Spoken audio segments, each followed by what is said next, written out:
Bagamat lumalamig palalo ang panahon sa Benguet, hindi pa rin maiwasan ng estudyanteng si Roxanne na uminit ang ulo dahil sa mabigat na daloy ng trapiko.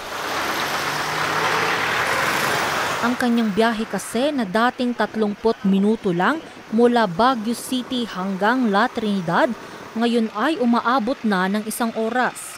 Hindi po maganda kasi kahit na maaga kang pumapasok or maaga kang gumigising, natatraffic ka pa rin dahil sa kalsadang hindi pa natapos. Sana matapos na po yan kasi maraming festival na darating. Ang turista namang si Billy na mula Parao, Palawan, walang magawa kundi pagtiyagaan ang traffic. Mapasyalan lang ang Stobosa sa kilometer 3. Medyo traffic kasi galing kami ng Igorot Kingdom. Medyo matagal kami bago kami nakarating dito sa Stobosa.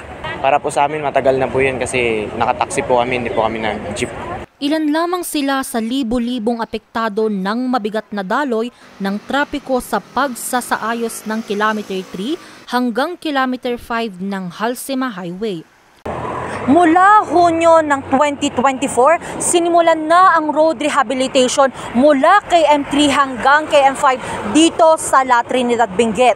Pero hanggang ngayon, hindi pa rin ito natatapos.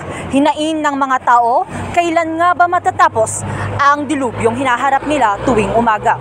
Paliwanag naman dito ng DPWH Benguet 1st District Engineering Office.